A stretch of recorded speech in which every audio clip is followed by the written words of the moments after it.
Peter, question or answer? Question, please, James. Carry on, Peter.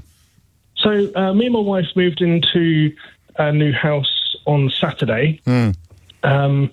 Congratulations. Congratulations. Thank you. It's been quite stressful, but sure it has.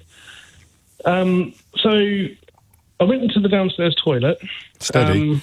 I was stood up looking at the toilet, doing what I was doing. Right. And to the left is an exposed pipe. And on that pipe is an inline water filter, and it's called UK water filters. And I thought to myself, I need to either box this in or do something because it's really ugly. And that's as most as I thought about it. Yeah. I didn't say anything to my wife. I didn't get my phone out my pocket. I didn't speak about it to anybody. Yeah. But the next morning, scrolling through social media, there's an advertisement for this UK water filter.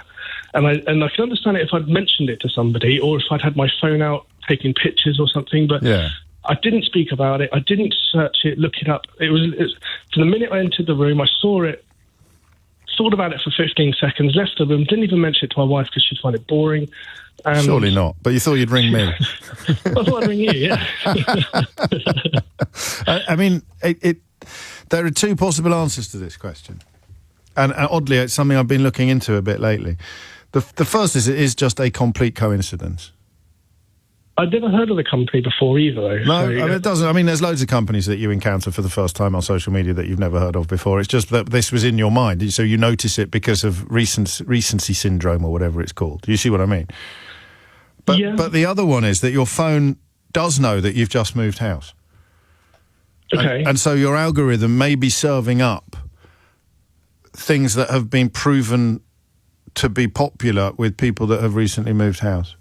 I read an article about this. It was about journalists actually sitting down in conference one morning, and I think the phones know that they're near other phones, so that the algorithm then makes suggestions based on almost a sort of demographic it's established that you're in by some of your search history and the other users that you're near to. Here's someone that might be interested in trampolines because they're of the right age and so your algorithm fills with trampolines when you've looked for trampolines, but if you've never looked for a trampoline, why would trampolines pop up in your algorithm? Answer: because of your age, because of your shopping habits, and because of the proximity to other people. So if it is known that they have children, then it will come up in yours as well. So it could be recency bias. There is a third option I've just thought of. It could be recency bias. It could be that your wife wouldn't have Googled it, would she? Because you hadn't had any conversation with her at all. No, she wouldn't have ever even bothered.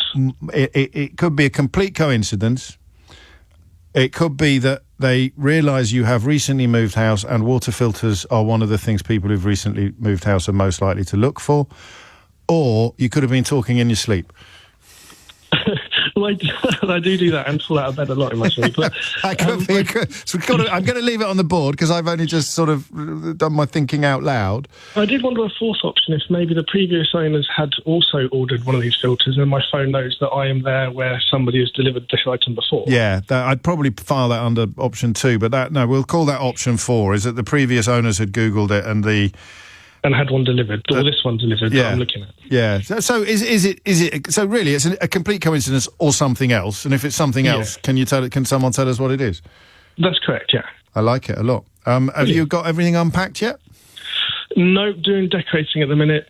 Major overhaul is needed. Well, good luck with it. Good luck. So friends of mine just moved house, and they've got to if they don't give the boxes back to the movers, they start getting charged £4.50 a day per box. That puts your skates on, Peter. I can tell you that gets things unpacked at a rate of knots. It's all ourselves, and just sort of hired a bit of a man with a van team. So good for you. Good for you. It is 12:13. You are listening to James O'Brien on LBC. Things just it is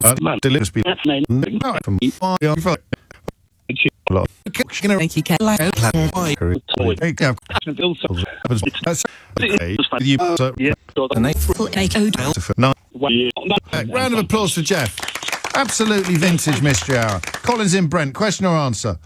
Hi, an answer about the advertising. Give me a minute. Take a minute. You can't have longer. Maybe even 30 seconds. Take it away. It's very hard to do it in 30 seconds. Well, it's you're going to have to try. Meinhofen phenomenon, frequency illusion. It's all about the abuse of consent in the online advertising system. Well, no, it isn't on this one. I think it is. Apparently, water filters have been on a bit of a roll advertising lately, and because he just saw one. You know when you buy a new car, Colin?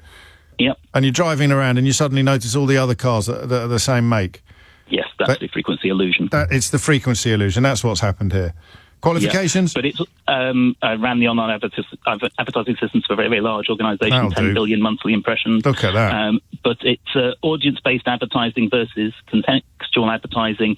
When you click the consent dialogue on a website, you are agreeing to share information about everyone in your household. If your phones ever use the Wi-Fi as a hotspot. This is the point at which I wish Colin had gone. I wish you'd got on earlier, because you've already made a lot of ears prick up, and it's something we should be talking about more, and you get a round of applause.